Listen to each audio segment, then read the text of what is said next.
Nous allons démarrer le cours de la paracha de cette semaine, Be'ezrat Hashem.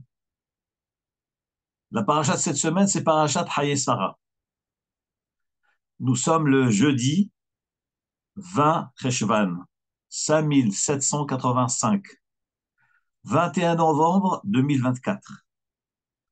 Le sujet que nous allons traiter avec l'aide de Hachem, c'est la vie après la vie. Je ne voulais pas dire la vie après la mort. Vaut mieux garder une expression propre et belle. La vie future après cette vie courte de 120 ans. Nous démarrons avec l'aide du ciel.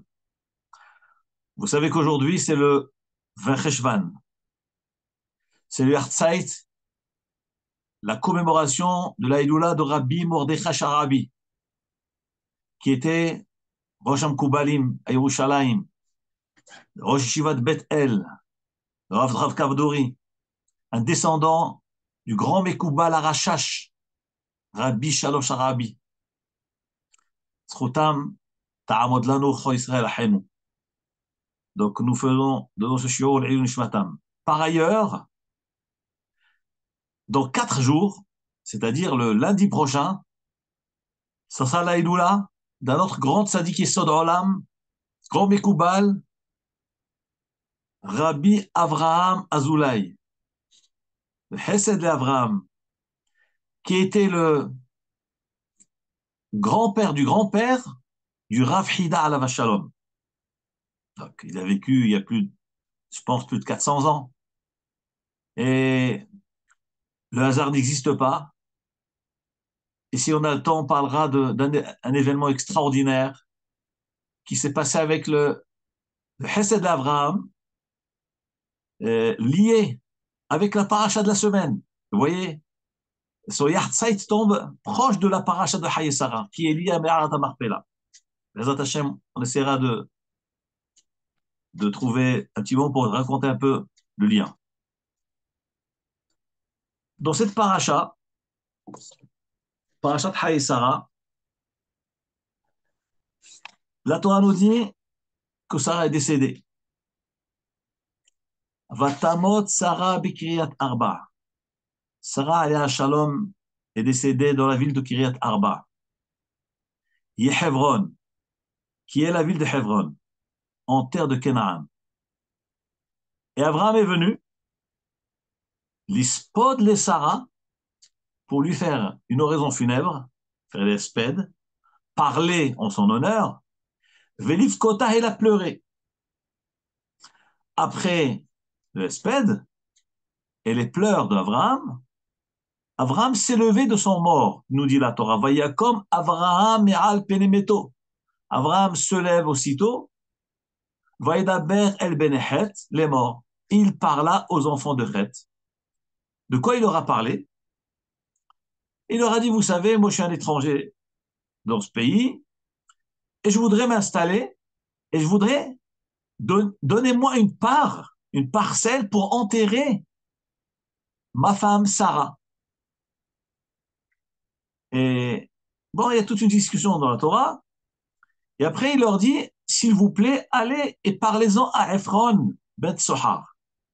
Après, apparemment, qui était le propriétaire de ce champ-là. Et qui me vendent Me'arat Marpella, la grotte de Marpella, qui est à l'extrémité de son champ, Miktse Sadeu, à la fin du champ, c'est-à-dire pas quelque chose d'important. Et Rachamim m'explique pourquoi Abraham Avinu avait besoin de s'exprimer de cette façon-là.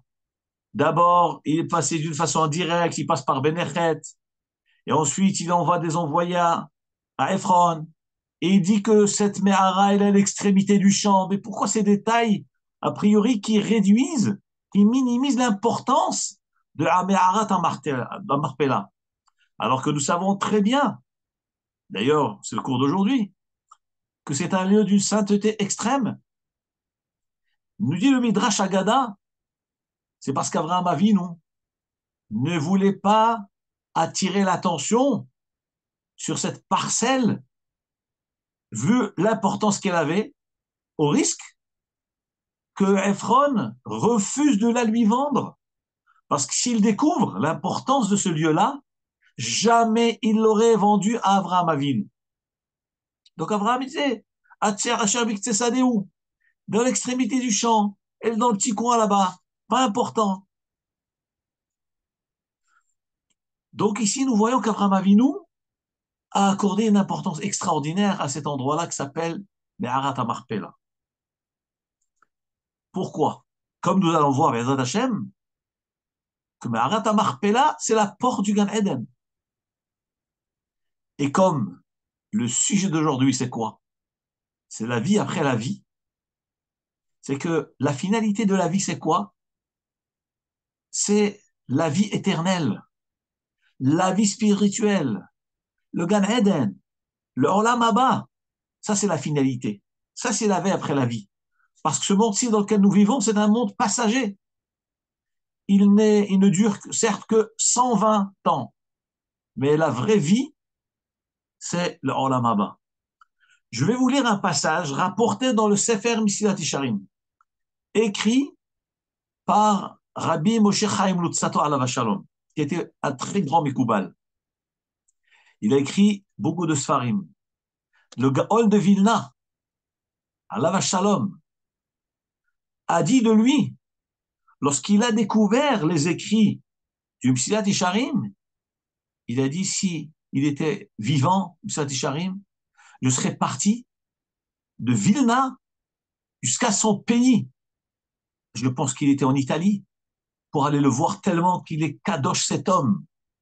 Et le Gaon de Vilna a vu sa grandeur à travers le livre Mesilat Yesharim. Que vraiment, pour écrire ce livre, il fallait avoir Ruach HaKodesh. Regardez ce que dit le Mesilat Yesharim. Rabbi Moshe Chaim Luzzatto alav Shalom, au début du premier pérec du livre Mesilat Yesharim. Yesod HaHasidut, la base de la piété. Veshoresh HaAvoda, et la racine du service divin. Hatmima, service divin, parfait. C'est quoi? C'est-à-dire, pourquoi l'homme est venu sur cette terre? Quelle est la base de sa vie? Quel est le but de sa vie? Dit le Mesilat Yesharim. Où c'est Shitbarer, qu'il se clarifie, vite amet, et qu'il soit authentifié.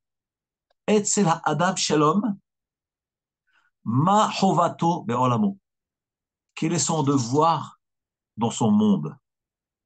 Le but, la base, la racine de Avodat Hashem, c'est quoi? Le but de l'arrivée de l'homme sur cette terre, c'est quoi? De sa mission, c'est de savoir quelle est son obligation dans ce monde. Quelle est sa mission dans ce monde? Pourquoi il est là? Pourquoi il est né? Pourquoi il est né? Hachem a créé tout un univers, tout un monde pour lui. Donc la finalité du monde, c'est l'homme. Et la finalité de l'homme, c'est quoi? Dit le Mesilat Yesharim. Eh bien, chercher à savoir l'objectif et la finalité de l'homme, c'est savoir le sens de la vie.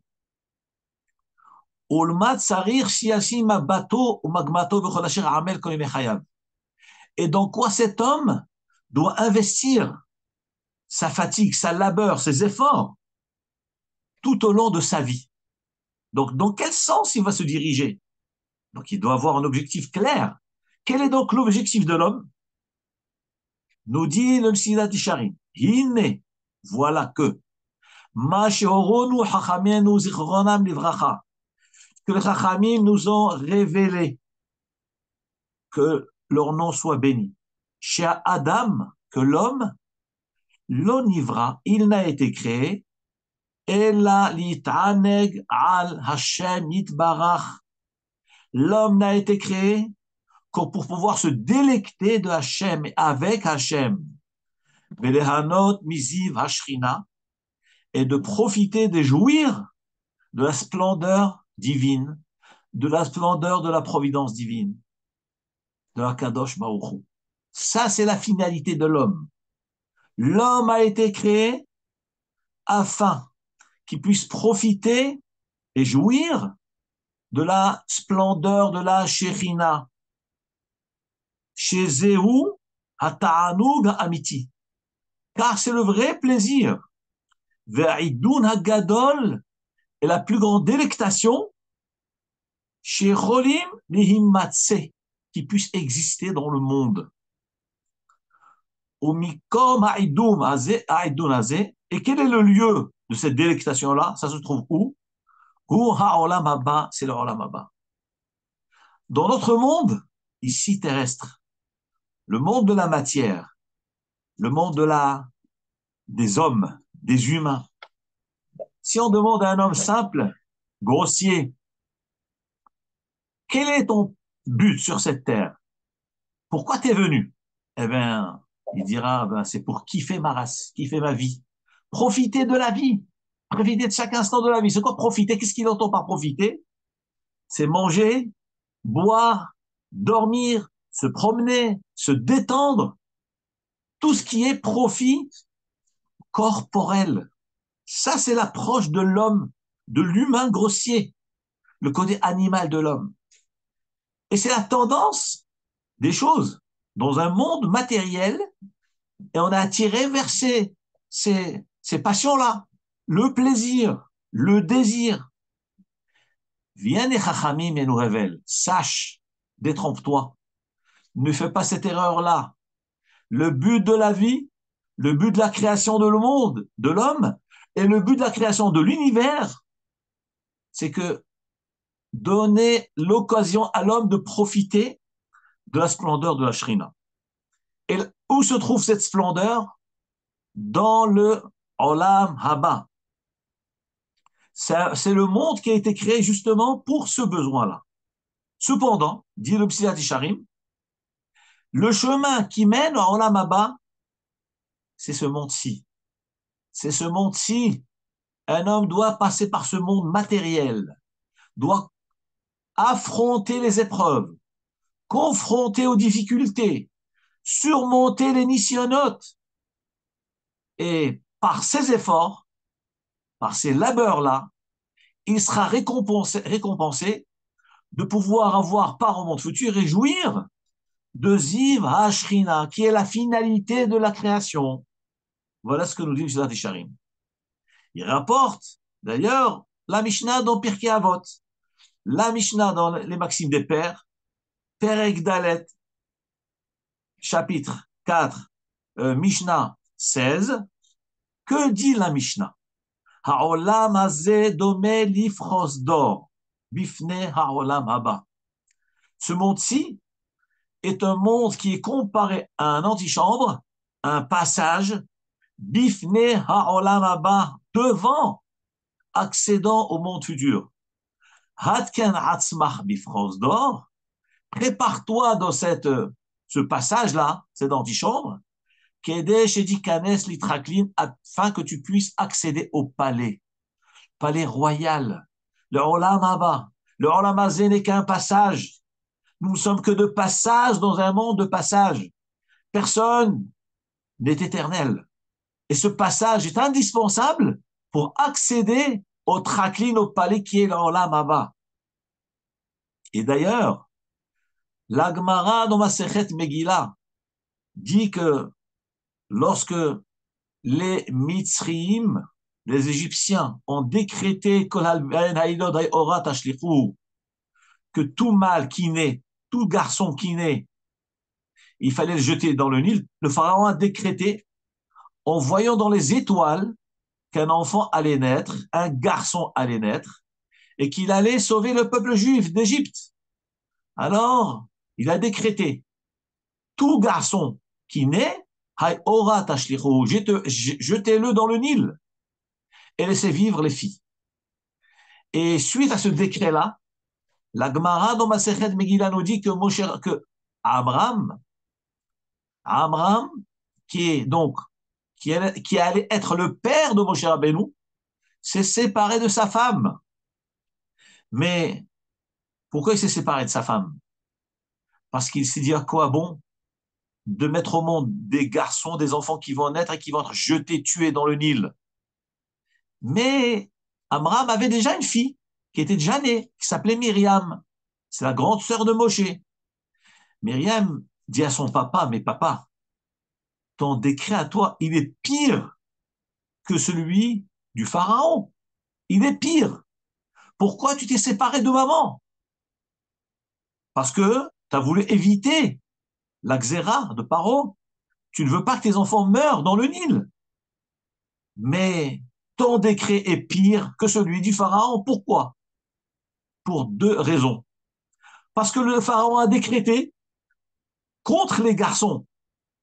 Mais les filles, il a dit, vous laisserez vivre les filles. Mais toi, papa, tu as décrété la séparation entre toi et maman. Donc c'est un décret de tuer les garçons et les filles. Tu ne veux donner naissance à personne. Donc déjà un point où tu es plus pire que Paro. Deuxième point où tu es pire que Paro, c'est que le pharaon, il a décrété dans l'Orlamazé. Il a décrété que le garçon, lorsqu'il va naître, on va le jeter dans le Nil. Mais le Nil, c'est quoi? C'est ce monde-ci, un monde matériel. Mais toi, tu as décrété Olamazé et Olamaba. Je m'explique. Le décret du pharaon, il dit le Sfatemet, c'est un décret qui est contre les garçons, c'est vrai. Mais quoi? C'est-à-dire une attaque corporelle. Mais cet enfant-là qui est né et qui est mort dans le Nil, son âme va au Olamaba. Pourquoi? Parce qu'il est passé par ce monde ici-bas. Mais toi, papa Abraham, tu as décrété, tu t'es séparé de maman, donc tu ne vas pas donner naissance à des enfants. Ces enfants-là, ils n'auront ni Olamazin ni Olamaba. Or, nous savons très bien que pour avoir accès à Olamaba, il faut d'abord passer par le Olamazé. Et toi, papa, tu as décidé de te séparer de maman, donc tu veux empêcher mes frères et sœurs du Olamazé et du Olamaba. Encore une preuve que l'Olamazé est un monde de passage indispensable pour accéder au Olam Haba. Voilà donc une preuve de l'Agmara.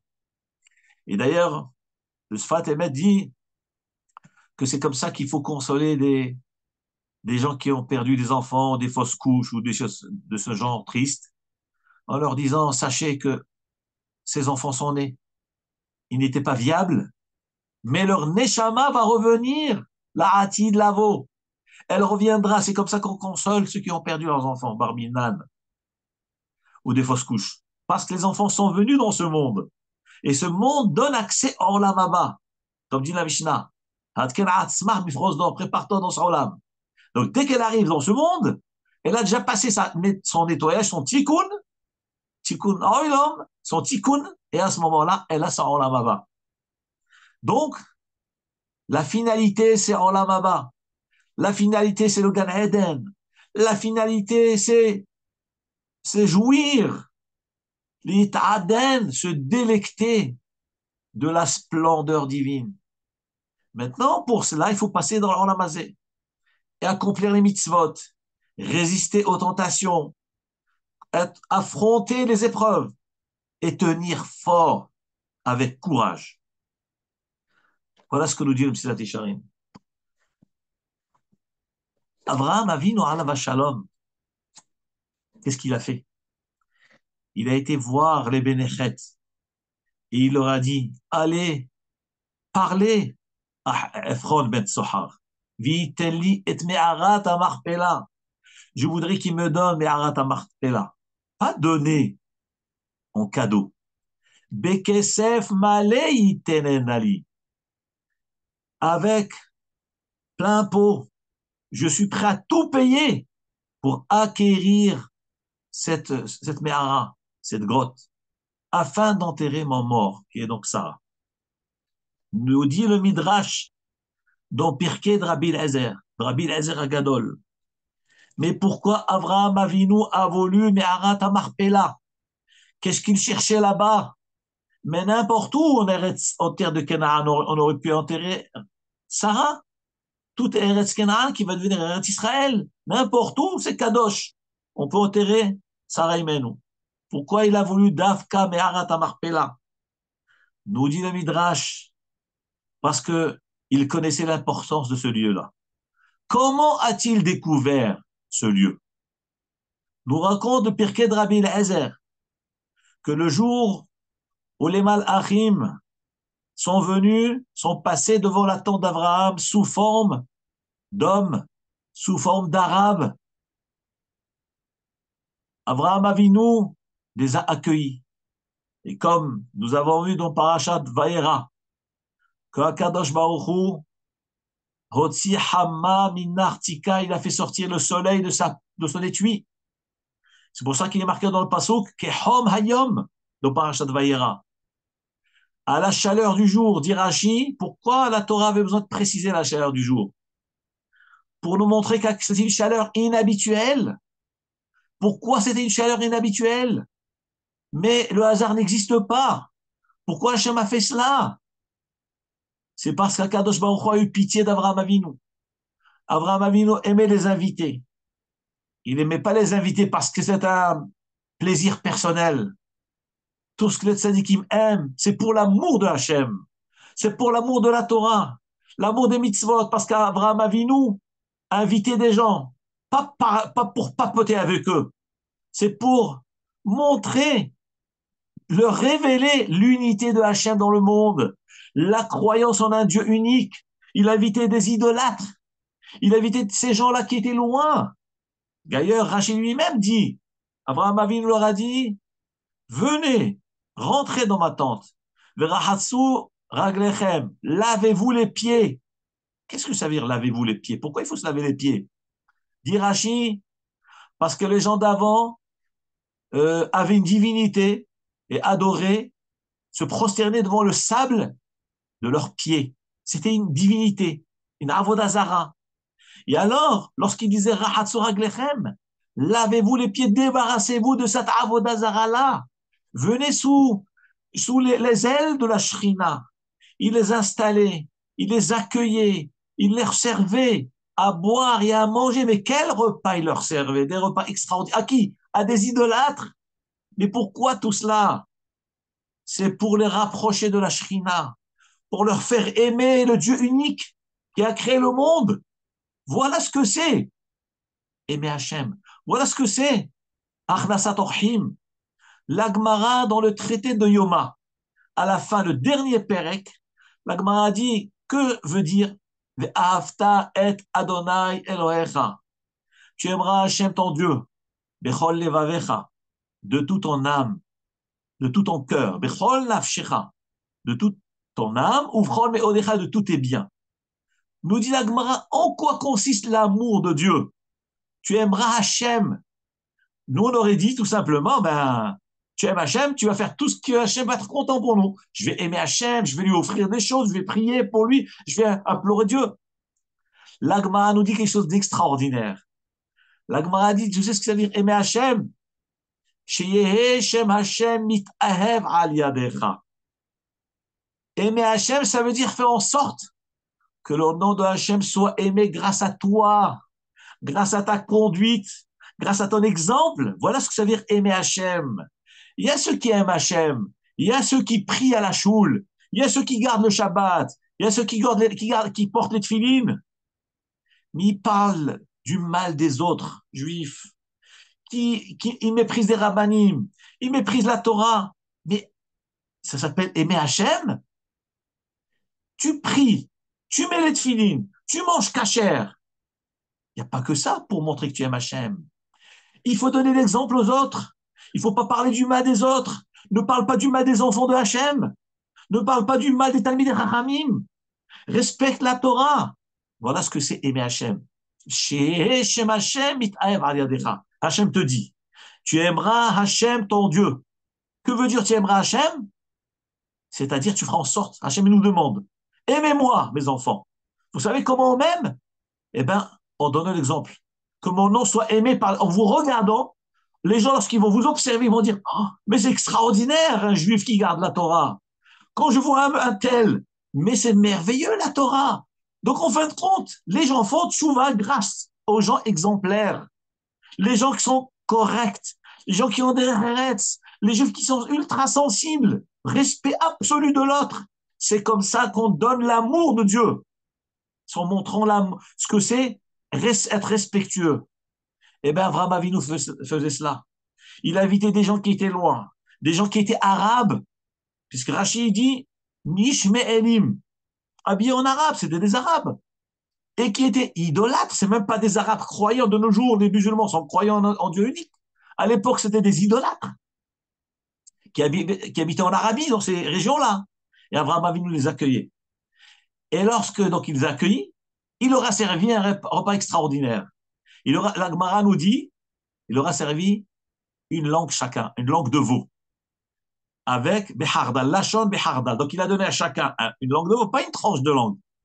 Pour Abraham Avinu, ce n'est pas honorable, une tranche. Il leur a donné une langue entière à chacun.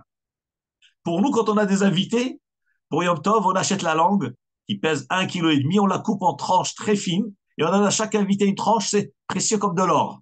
C'est important, c'est rachou, et l'invité est impressionné.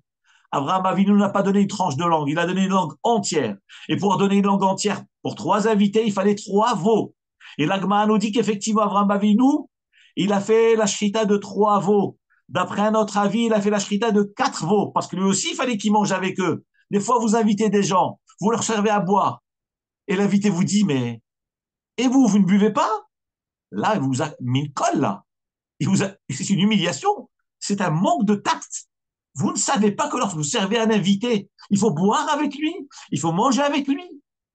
Eh bien, le Midrash nous dit qu'Abraham Avinu, il a mangé avec eux. Il a fait donc 4 veaux. Vous imaginez faire la shrita de 4 veaux? Et là, le Midrash raconte qu'un des veaux s'est enfui.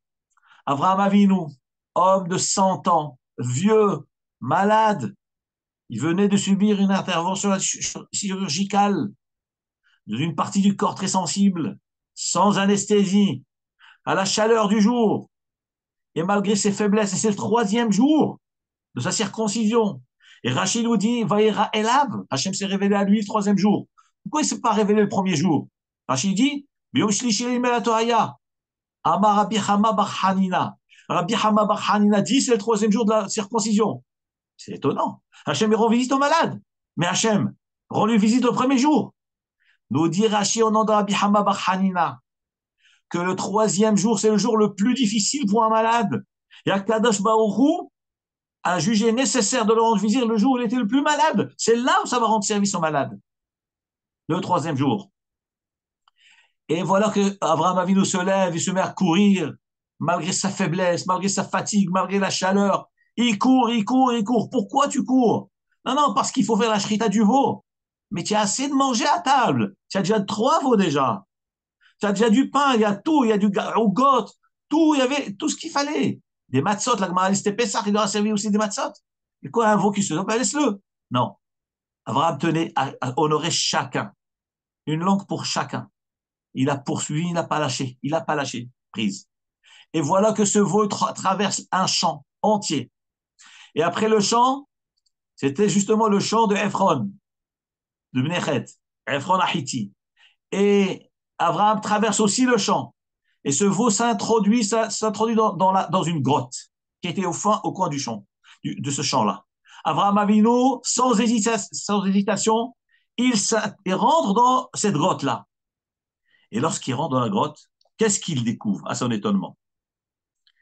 Il découvre Me'arat Amarpela. Nous dit le Pirkei de Rabbi Eliezer.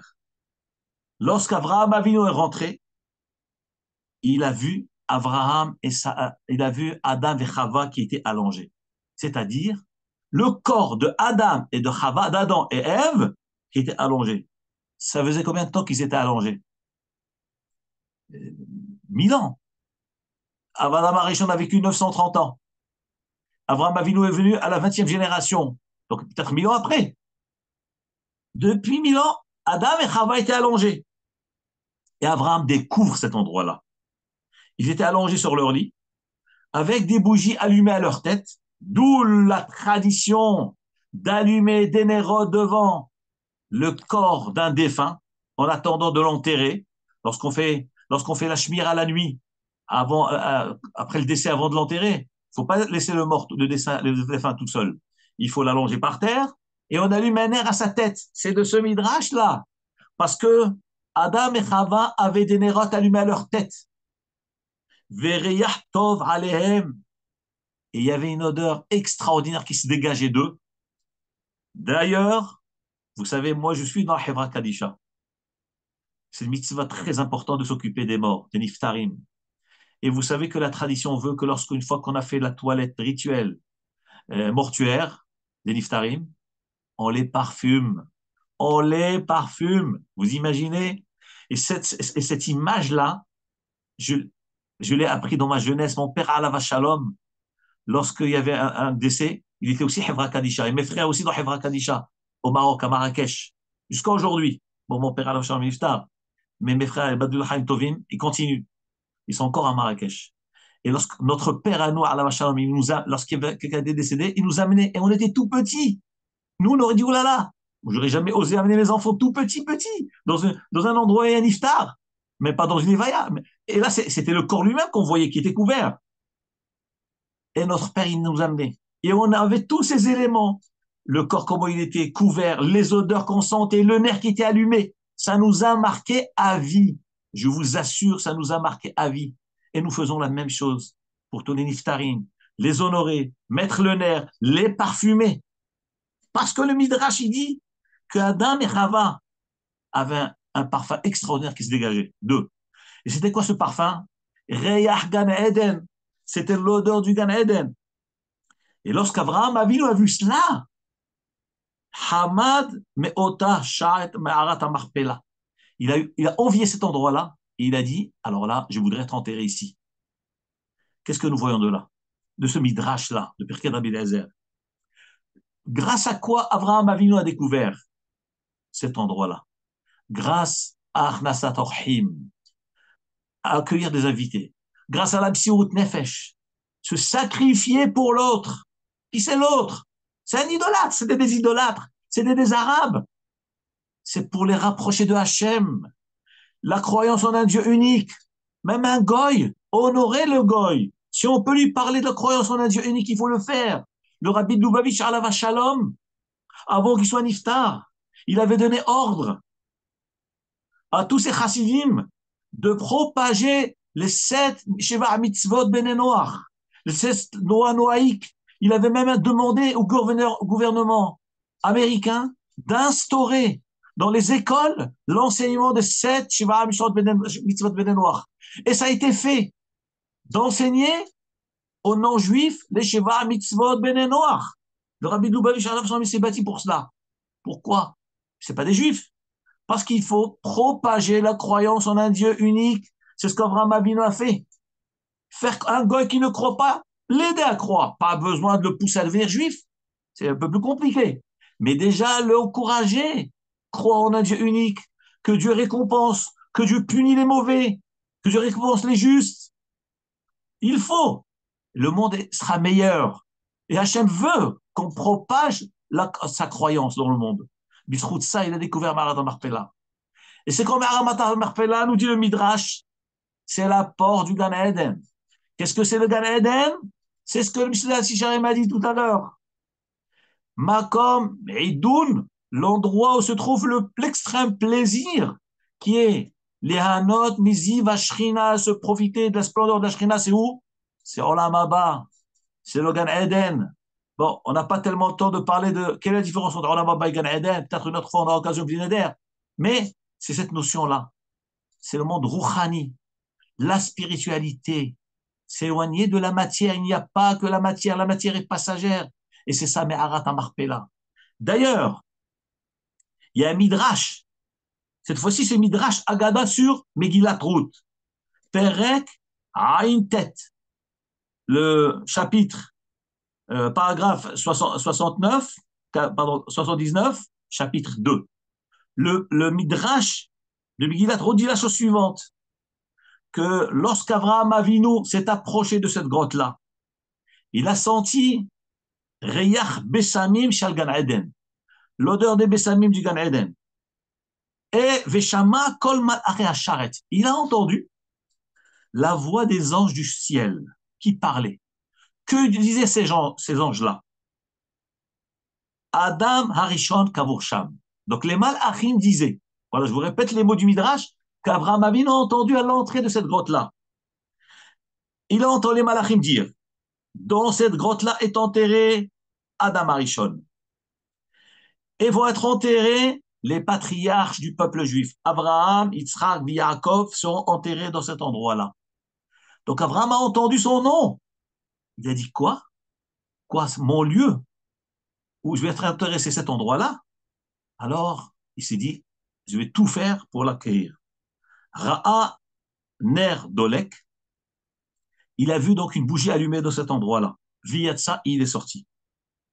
Et quand il a quitté les lieux, il s'est dit, je ferai tout pour acquérir cet endroit-là.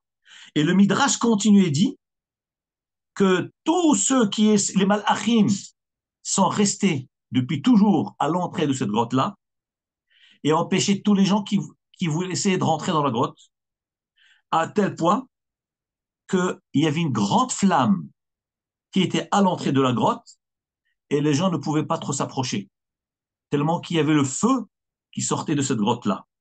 Jusqu'à ce qu'Abraham Avinu est arrivé et a acquis, il a acheté donc ce domaine-là, cette grotte-là. Donc encore une fois, c'est le Midrash de Megillat Ruth, c'est le port du Gan Eden. Pourquoi il a besoin de cet endroit-là? Parce que la finalité de l'homme, c'est Gan Eden. Sur Chaniut, Ashrat Ashrina, là où se trouve la Shrina, c'est le Gan Eden. La Gemara, dans Masechet Baba Batra, page 58, côté A, Dafnun Chet Amoud Aleph, nous raconte une histoire extraordinaire, très surprenante, très intéressante. Et pour se souvenir de la page de cette Gemara-là, d'abord, Baba, c'est la porte. Je vous dis maintenant ce qui m'arrive à l'esprit, la méditation que Manchama me dicte. Pour pouvoir retenir les pages de la Gemara, il faut trouver un symbole. Baba veut dire la porte. Batra, de la fin. La porte de la fin, la fin de la vie. La page, Nun Chet. Nun Chet en araméen veut dire nach, veut dire décédé. C'est une page qui parle du décès, qui parle du lieu d'enterrement des Avot HaKadoshim. Donc, Baba Batra, la porte finale, Nar qui est le décès, après 120 ans. Amoud Aleph. La Gemara nous parle d'un tzaddik, un Amora qui s'appelle Rabbi Bana'a. Rabbi Bana'a, lui, avait comme mission d'aller chercher là où il y a des tombes, ensuite les peindre en blanc, en chaux, avec de la chaux, c'est comme du plâtre, c'est de la peinture blanche, donc les peindre. Pourquoi faire il faisait ça? C'est pour éviter aux Kohanim de se rendre impurs. Comme vous le savez bien,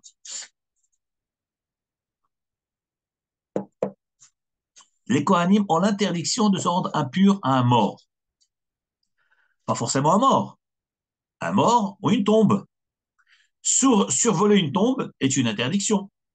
Parce que le fait de se mettre au-dessus d'une tombe, eh ben, on sait que Tum'a Bokarat, la Tum'a, elle jaillit de la tombe, et tout ce qui passe par-dessus, ça forme une tente, et la tente, ça devient Tum'a Hamet, Ohel Hamet, la tente du maître, et donc le Kohen, on devient tamé. Et donc le Kohen n'a pas le droit de se rendre impur. C'est interdiction. D'ailleurs, vous savez que même de nos jours, quelque chose d'intéressant, de nos jours, lorsque les Kohanim partent de France en Israël, certains Kohanim font très attention de prendre des vols El Al que ceux qui contournent, parce que vous savez que le vol El Al passe au-dessus d'un cimetière. Et comme nous, la Toum'a des tombes, elle est Bokada de la elle monte tout en haut. Donc le fait qu'un avion passe au-dessus d'un cimetière, eh ben, le Kohen devient tamé. Et certains Kohanim font très attention de ne pas prendre ces vols-là. Ils prennent un vol qui fait une trajectoire différente, qui ne survole pas les tombes. Il y en a même qui vont jusqu'à carrément, lorsqu'ils n'ont pas le choix, de se mettre dans un sac en plastique lorsqu'ils survolent, lorsqu'ils s'approchent d'Israël, de rentrer dans un sac en plastique. C'est impressionnant de voir ça. Évidemment, il faut faire discrètement les choses, sinon on nous prend pour des fous. Parce que ça devient comme un domaine en soi, et donc la Touma ne pénètre pas dedans. Donc c'est des choses incroyables. En tout cas, vous voyez, pour éviter la Touma du Kohen. Et Rabbi Bana'a, lui, donc il allait là où il y avait une tombe, il mettait de la chaux, de la peinture dessus, pour épargner les Kohanim de la Touma. La Gemara donc nous raconte, dans Baba Batra d'Avonochet Aboud Aleph, que Rabbi Bana'a a été donc à l'entrée de la grotte, Me'arat Marpella. Pourquoi il a été là-bas? Parce qu'il a voulu faire un siman, mettre de la chaux au-dessus de la grotte pour attirer l'attention des Kohanim qui ne survolent pas cet endroit-là, qui ne passent pas par-dessus, qui ne s'approchent pas, parce que il doit rester éloigné 2 mètres, arba amot d'un kever. Et alors, il a voulu rentrer pour voir comment c'est en bas pour pouvoir reproduire au-dessus de la grotte. Mais, à son étonnement, qu'est-ce qu'il voit à l'entrée de la grotte? Un homme debout, dressé. Il lui demande, qui es-tu? Vous imaginez, vous êtes dans une grotte qui est censée contenir que des morts. Là, du coup, vous vous retrouvez avec des vivants. Bizarre. Il voit un homme debout. Il dit, qui es-tu? Il dit, moi, je suis Eliezer, Eved d'Abraham. Eliezer, le serviteur d'Abraham. C'est-à-dire que Rabbi Mana'a a vécu il y a 2000 ans. Et Abraham Avinu a été enterré. La grotte, c'est encore 2000 ans avant. Donc 2000 ans plus tard, Rabbi Mana'a se retrouve avec un homme qui s'appelle Eliezer, Eved d'Abraham, qui est debout devant lui. Il dit, qu'est-ce que tu fais là? Il dit, mais je monte la garde. Parce que je ne voudrais que personne ne rentre dans la grotte de Avot HaKadoshim. Et on sait qu'Eliezer, c'était le serviteur d'Abraham Avinu. Et alors, Rabbi Bana, il demande, euh, Eliezer, il demande à Rabbi Bana, pourquoi tu es là? Qu'est-ce que tu es venu faire? Il dit, parce que moi, je dois mesurer les tombes, voir donc les corps des Avot, pour pouvoir mettre la peinture au-dessus de la grotte, pour éviter la Touma au Kohanim. Peux-tu demander au Avot HaKadoshim si je peux rentrer? Peux-tu leur demander la permission? Rabbi Eliezer, non, Eliezer Eved Abraham, il rentre dans la grotte, il demande la permission au Avot HaKadoshim, Abraham Avinu. Abraham Avinu, il lui dit, oui, d'accord, dis-lui qu'il peut rentrer. Petite parenthèse, qui n'est pas liée au sujet, mais c'est important quand même, comment vous informer de ces détails importants. La Gemara raconte que lorsqu'Eliezer est rentré demander la permission à Abraham Avinu, si Rabbi Bana pouvait rentrer, eh bien, Abraham Avinu était dans les bras de Sarah. Je vous dis textuellement les mots de la Gemara. Sarah Imenu saisissait, enlacait Abraham Avinu dans ses bras. Il faut comprendre qu'est-ce que cela signifie. Et pourquoi la Gemara nous parle de cela? Bon, je referme la parenthèse. Et il lui dit, Abraham Avinu dit à Eliezer, à son serviteur, écoute, va dire à Rabbi Bana'a, il peut rentrer dans la grotte, parce que de toute façon, il n'y a pas du Yetzer Hara dans notre monde à nous. C'est-à-dire le fait de le voir, de voir Abraham, Sarah qui enlace Abraham, ça ne va pas créer des mauvaises pensées chez Rabbi Bana'a. Parce qu'il n'y a pas de Yetzer Hara dans ce monde-là. C'était Gan Eden. C'était Gan Eden. Entièrement pur, entièrement kadosh, la shrina. Ça, c'est Abraham et Sarah. Et alors, Rabbi Bana'a, il rentre, il prend des mesures, il calcule. Et la Gemara dit que une fois qu'il a calculé donc la longueur, etc., il veut maintenant pénétrer dans une grotte qui est encore au fond, tout au fond. Et alors, c'était quoi? La grotte de Adam Arishon. Il y a une voix qui retentit et qui dit, l'ombre de mon image, tu as vu? Tu veux voir aussi mon image? Ça non. C'est la Shrina qui parle. Et elle dit, l'ombre de mon image, t'as vu? C'est-à-dire qui est l'ombre de mon image? Donc apparemment, c'est les Avot HaKadoshim. C'est le Tselem Elohim de Hachem. Toi, Rabbi Banao, t'as permis de voir le Tselem Elohim. Mais mon image à moi, qui est Adam Arishon, ça tu peux pas voir. On te permet pas de rentrer voir Adam Arishon. C'est-à-dire qu'Adam Arishon, qui est l'œuvre de Hachem lui-même de ses mains, Akadosh Baruch Hu crée Adam Arishon de ses propres mains. Mais Afarmina Adama, ça c'est Kaviarol, l'image de Hachem. Et la voix a dit à Rabbi Bana, là tu peux pas rentrer, tu ne peux pas rentrer. Et alors, Rabbi Bana, comme dit la Gemara, il a essayé de regarder un peu de l'extérieur ce qu'il a pu voir. La Gemara dit qu'il a vu que les talons d'Adam Arishon. Et il a vu que les deux talons d'Adam Arishon jaillissaient de lumière, rayonnaient de lumière, explosifs, comme 2 soleils. Ça, c'était les talons d'Adam Arishon. Vous imaginez la splendeur de ce que c'était? Qui c'était Adam Arishon lorsque la Gemara nous parle des talons? C'est la partie la plus basse du corps qu'un homme piétine, qu'un homme a contre la terre, le plus bas de l'homme. Alors imagine, donc il y a un côté spirituel, correspondance là. Imaginez-vous alors la jambe de Adam Arishon. Imaginez-vous le ventre d'Adam Arishon. Imaginez-vous le visage d'Adam Arishon. C'est impensable de pouvoir regarder l'image d'Adam Arishon. C'est un Shrina Kaviachol. Ça, c'était la splendeur. Comme ça nous décrit Rabbi Bana'a ce qu'il a vu dans la grotte. Demande alors le Maharshal Shalom, grand commentateur du Talmud. Il a vécu il y a peut-être 200 ans. Dit le Maharshal, mais je comprends pas. Cette Gemara nous parle des Avot HaKadoshim dans la grotte. Mais les Avot HaKadoshim sont niftarim. Ils sont décédés. Là, on nous parle Abraham qui parle à Sarah, Abraham qui donne l'autorisation à Eliezer et d'Abraham. Mais qu'est-ce qui se passe? On est où? On est où? Nous dit le Maharsha, Shatzadikim bemitatam keroim haim. Les tzadikim, c'est-à-dire sur le Maharsha, sur cette Gemara-là, sur Daf Nun Chet, de Baba Batra. Shatzadikim bemitatam keroim haim. Les tzadikim dans leur mort, après leur décès, ils s'appellent vivants. Ils ne sont pas morts. Ve'amita ena ela keshena legabayu. Le décès, la mort, n'est qu'un sommeil par rapport à eux. Vous imaginez ce que le Maharsha nous révèle? Le Maharsha nous dit, ne t'étonne pas de cette Gemara-là. Ne t'étonne pas. Les tzadikim sont vivants. Les tzadikim sont vivants. Lorsqu'on parle qu'un tzadik est niftar, c'est pas mourir. Ce n'est qu'une forme de sommeil. Ce n'est qu'une forme de sommeil. Le tzadik, il est allongé sur un lit. Il n'est pas mort, il est vivant. Il parle, il se lève, il prie, il parle à Hachem, il pleure, il implore Hachem pour sauver ses enfants. Am Israël, les tzadikim ne sont pas morts. Tzadikim bimitatam keruim chaim. Et il dit le Maharsha quelque chose d'extraordinaire. Il dit maintenant nous comprenons ce que les Chachamim, Anshe Knesset Agodola, les Chachamim, les 120 Chachamim de Knesset, la grande assemblée, ont institué dans la Hamida 3 fois par jour.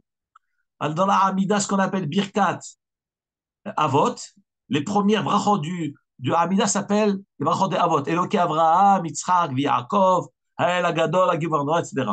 Après, on dit Magan Avraham. Et dans cette bracha-là, on parle Ata Gibor le Olam Hashem et Hayem Etimata. Toi, Hashem, tu fais ressusciter les morts. Tu ressuscites les morts.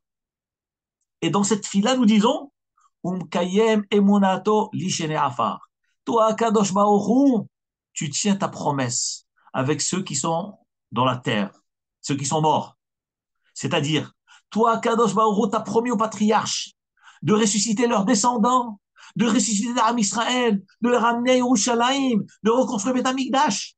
Donc nous disons ça tous les jours dans la tefila 3 fois par jour. Toi, Kadosh Baoru, ou Mekayem Emunato, toi, Kadosh Baoru, oui, tu vas réaliser ce que tu as promis. On voit tous les jours combien de soldats meurent dans ces combats à Gaza, bien au sud du Liban, tellement des jeunes, des bachorim, des gens mariés, des gens, etc.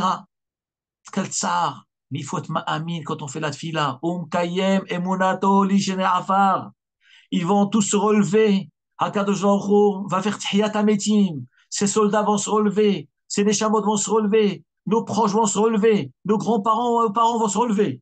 C'est ce que nous disons dans la tfila 3 fois par jour. Et quand on le dit, il faut penser un peu à ce qu'on sort de la bouche. Toi, Hachem, tu accomplis ce que tu as promis de Meshene Afar, de ceux qui sont dans la terre. Demande alors le Maharsha, hein, mais comment ça se fait que les Chachamim ont dit dans ce texte, cette forme-là? Toi, Hachem, tu tiens la promesse d'Ishene Afar, ceux qui dorment sur la poussière de la terre. Non, il fallait dire ceux qui sont enterrés. Kvour et Afar, toi, Hachem, tu tiens ta promesse que tu as fait avec les patriarches qui sont enterrés. Ou bien Mete Afar, ceux qui sont morts, qui sont sur la terre. Pourquoi la tfila, elle est Yeshene Afar, toi, Hachem, tu tiens la promesse avec ceux qui dorment sur la terre. Dit le Maharsha, ben justement, ils ne sont pas morts, ils ne font que dormir. Ils sont juste endormis. Yeshene Afar, Kayem Emunato Akadosh Baruch Hu tient sa promesse avec qui? Avec les patriarches qui sont comment? Pas ensevelis sous la terre, pas du tout. Yeshene Afar qui dorment, ils sont juste en train de dormir. Dès qu'Hachem va leur dire réveillez-vous, eh bien, ils vont se relever, ils vont se réveiller. Dit le Maharsha donc, les Avot ne sont pas morts. Pourquoi ils ne sont pas morts? C'est ça le Gan Eden, c'est ça le Oneg Aruchani, c'est ça Ziva Shrina. Quand il y a la Shrina, quand il y a la spiritualité, il n'y a pas de mort. La mort, c'est quelque chose de matériel. L'âme est immortelle. L'âme est immortelle. La mort ne peut exister que pour un corps, un physique.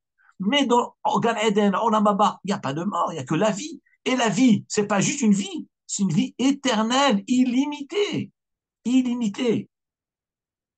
Et c'est ce que dit le Maharsha, que Hakadosh Baruch Hu a été gozer, que le tachlit de la bria, c'est profiter de Ziva Shrina. Ziva Shrina, c'est Gan Eden, c'est Olam Haba.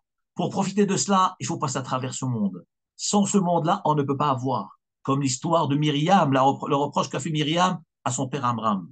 Ça, c'est le Kouach.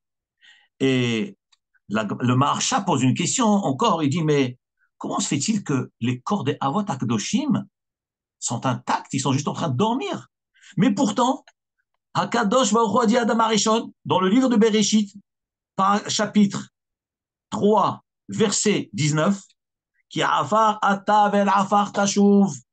Mais toi, Adam Arishon, tu es afar, tu viens de la poussière et tu retourneras à la poussière. Donc Hakadosh Baruch Hu a décrété que l'humain doit retourner à la poussière. Comment alors se fait-il que les Avot Akadoshim ne sont pas retournés à la poussière, mais ce n'est que des humains? Et Hakadosh Baruch Hu a décrété que l'humain doit retourner à la poussière. Où est donc la poussière? Nous dit le Maharsha, il nous rapporte la Gemara dans Masechet Shabbat, et je finis avec cela.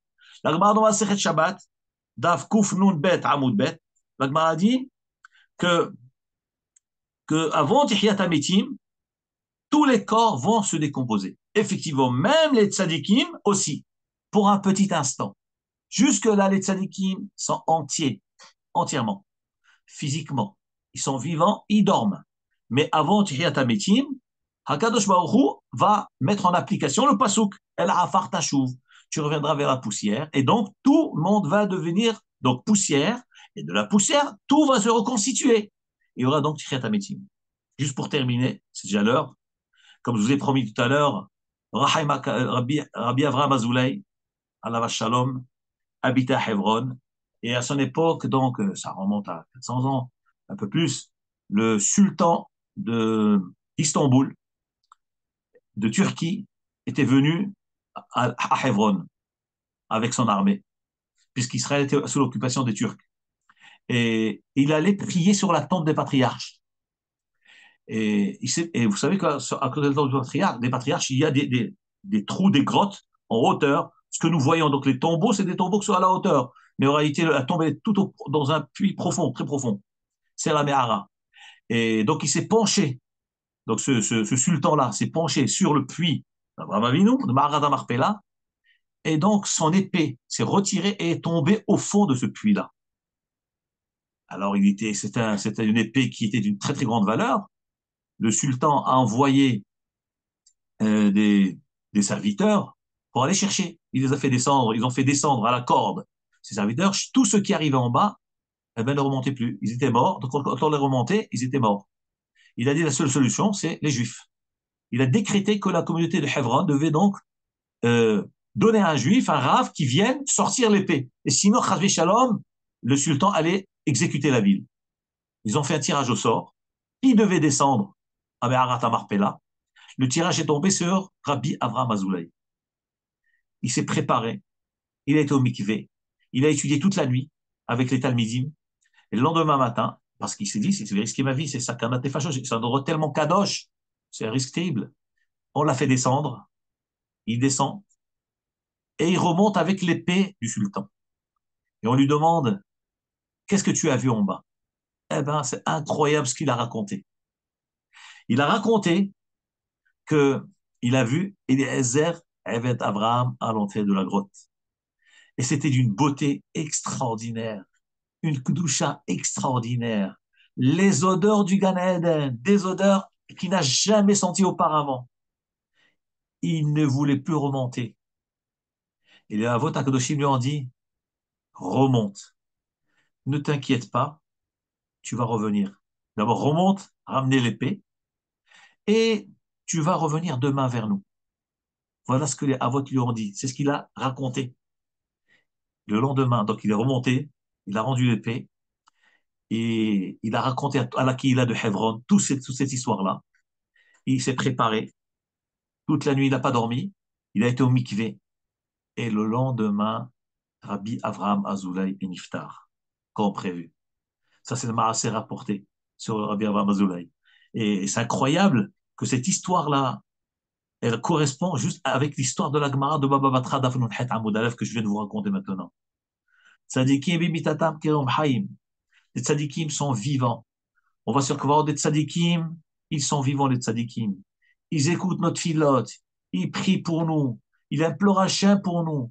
Il n'y a pas longtemps, il y avait la Iloula de Rachel Imenu, Rachel Mivaka Albania. Rachel, elle pleure, Midrash raconte des choses incroyables qu'elle pleure de sa tombe. Hachem, ramène mes enfants à leur maison. Hachem, il lui dit, Min'i kolech mi bechi, il dit à Rachel Imenu, cesse de pleurer. Yesh sachal il faut la terre. Veshavu banim likvulam. Les enfants vont revenir à leur maison. Ne t'inquiète pas, ils vont revenir. Shashim zekotanu, très bientôt, Be'ezrat Hashem.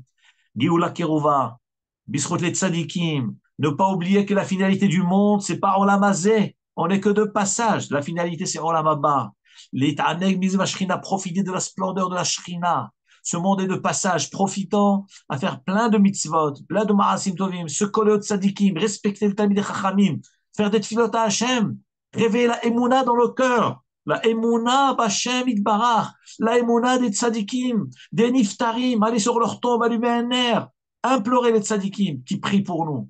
Et que très bientôt nous puissions, Bezrat Hachem, être sur la Géoula Kerova, qu'Hachem envoie Refoua Shelema à tous les malades, à tous les soldats blessés, que Hachem fasse en sorte que tous les otages soient libérés et que Yerushalayim sera reconstruite, Eretz Israël reconstruite, le Beth Amikdash, et qu'on puisse assister à Géoula Kerova, Biat HaMashiach et le Shalom dans le monde. Baruch Adonai Le'olam, Amen V'Amen, Miloch Adonai Le'olam, Amen V'Amen. Shabbat Shalom.